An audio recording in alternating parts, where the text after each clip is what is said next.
Hello बच्चों, उम्मीद करता हूँ आप सभी घर में ही होंगे और सुरक्षित होंगे। और प्लीज इस लॉकडाउन की जो का टाइम है इसे आप बी यूटिलाइज यार, क्योंकि अगर आपने ये टाइम निकाल दिया, आप कहीं ना कहीं ऐसा ना हो कि नवंबर दिसंबर में जाते वक्त जो है आप लोग का जो टाइम है वो निकल जाए।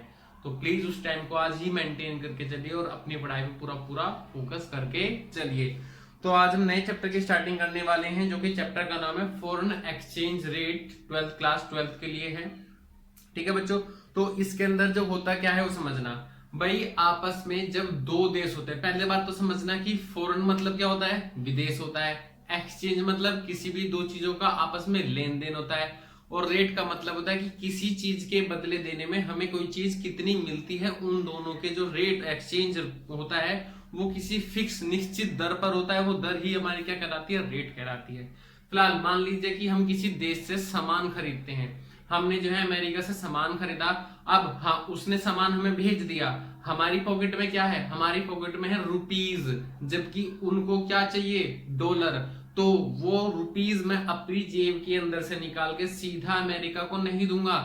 मैं ये रुपीज निकाल के किसको दूंगा, आरबीआई को दूंगा। आरबीआई उस पैसे को कन्वर्ट करेगी डॉलर पर, जो रेट मार्केट में चल रहा होगा, और वो जाके यानी कि मैं आरबीआई से क्या लूंगा, डॉलर, और सीधे सीधे जाके उसको पेमेंट कर दूंगा। यानी कि कहने का मतलब है हर किसी देश की अलग अलग करेंसी होती है और हर देश अपनी ही करेंसी में भुगतान करना चाहता है और भुगतान लेना चाहता है। कुल मिला के जो इस समस्या को दूर करने के लिए एक चैप्टर है जिसका नाम है फॉरेन एक्सचेंज रेट।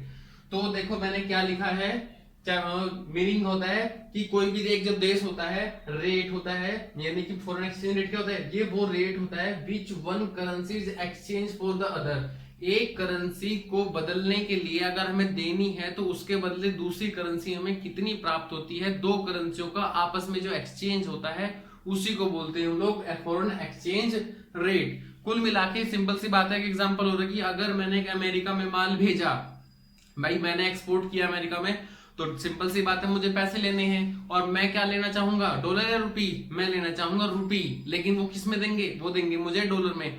तो वो मुझे डॉलर में देंगे और वो डॉलर में किसको दूंगा, आरबीआई को दूंगा। और आरबीआई जो है उस डॉलर को रुपए में कन्वर्ट करके जो भी रेट चल रहा होगा वो मुझे देगी और उस पॉकेट को, उस मनी को मैं अपनी पॉकेट में रख लूंगा। इसे तो इस चीज को तो बोलते हैं सीधा सीधा सा फॉरेन एक्सचेंज रेट। अब आती है बात कि सर करेंसी कभी बढ़ जाती है कभी घट जाती है। बच्चों आप लोगों ने एक चीज देखी होगी, कहते हैं कि आज डॉलर जो है 70 के पार पहुंच गया, आज 76 हो गया, आज 60 हो गया, 65 हो गया।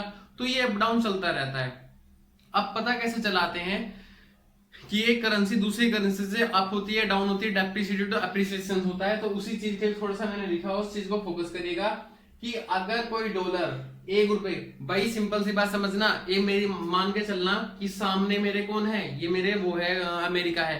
तो अमेरिका ने मुझे $1 दिया। अब आरबीआई का सिस्टम हटा दो, अमेरिका ने मुझे $1 दिया और उसके बदले मैंने जो है 55 रुपए निकाले और 55 रुपए मैंने उसको दे दिए। ये एक्सचेंज रेट हो गया। अब अगले दिन वो फिर मेरे पास आया, उसने मुझे $1 दिया, मैंने $1 अपनी पॉकेट में रखे, इस बार मैंने उसे 60 रुपए निकाल के दिए। मतलब उसने तो मुझे सेम चीज दी है ना, जबकि जो मैंने उसे पेमेंट करी है वो तो कहीं ना कहीं ज्यादा पैसे दिए है ना। तो वैल्यू उसकी गिरेगी मेरी गिरेगी, सिंपल सी बात है, वैल्यू मेरी गिर रही है क्योंकि मेरी पॉकेट से ज्यादा पैसे जा रहे हैं कंपैरिजन टू पिछले दिन के। क्योंकि पहले 55 रुपए गए थे $1 के और आज कितने गए हैं, 60 रुपए। तो मेरी वैल्यू डाउन हुई है कहीं ना कहीं। उसकी सेल पे तो फर्क पड़ा ही नहीं, क्योंकि उसे तो कल भी एक दिया था और आज भी एक दिया है। तो ज्यादा किसने दिया है, मैंने। तो नुकसान किसका हुआ, मेरा। तो डेप्रिसिएशन किसका हुआ, मेरा।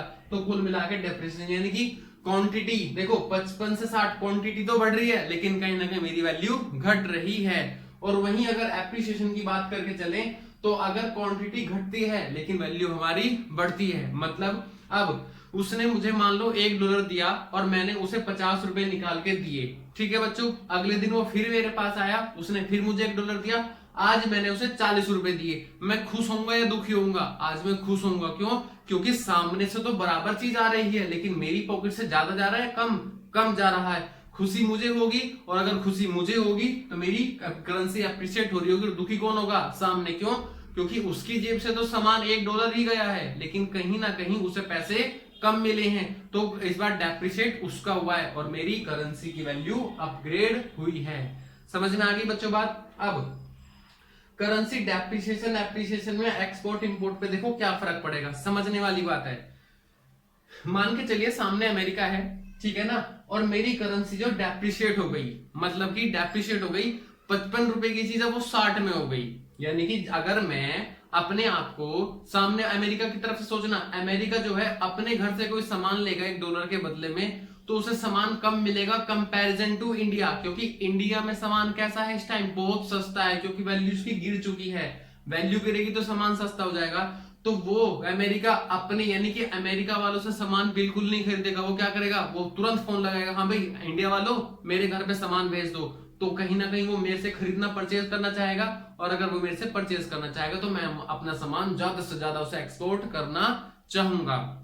तो कहीं ना कहीं मेरा एक्सपोर्ट क्या होगा, इंक्रीज हो जाएगा। और अगर एक्सपोर्ट इंक्रीज होता है तो इंपोर्ट मेरा डिक्रीज हो जाएगा, क्योंकि मेरा सामान यहां सस्ता है बाहर महंगा है। तो मैं बाहर से सामान बिल्कुल भी नहीं खरीदना चाहूंगा, मैं अपनी इंडिया से ही सामान खरीद लूंगा। तो कहीं ना कहीं मेरा इंपोर्ट कैसा हो जाएगा, डाउन हो जाएगा। और अगर यही बात यहाँ पे करें तो एक्सपोर्ट, भाई एक अमेरिका वालों को क्या लग रहा है कि जब मैंने उसे 40 रुपए दिए तो उसका सड़ा हुआ मुंह बन गया था, कहीं ना कहीं वो बुरा मानने लग गया था। मैंने कहा कोई बात नहीं, तो क्या वो अगले दिन मेरे से सामान खरीदना पसंद करेगा, वो मेरे से सामान बिल्कुल नहीं खरीदना चाहेगा। क्यों, क्योंकि मैं उसे महंगा सामान दे रहा हूं, तो वो मेरा महंगा सामान खरीद लेगा।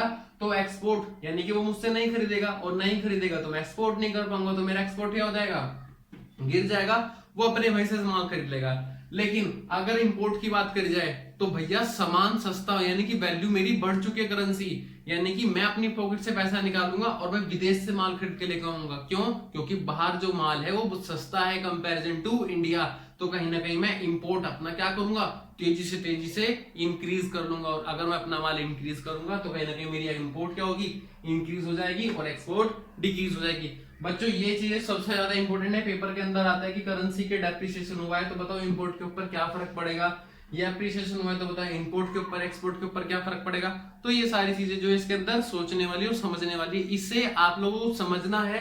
तो कहीं ना कहीं आप एग्जाम्पल अपने ऊपर लियो, जैसे मैंने लिया है कि भाई पैसे ज्यादा जाएंगे तो दुख होगा, पैसे कम जाएंगे तो खुशी होगी, वो खुशी जो है एप्रिसिएशन होगी, वो दुख जो होगा वो नुकसान होगा।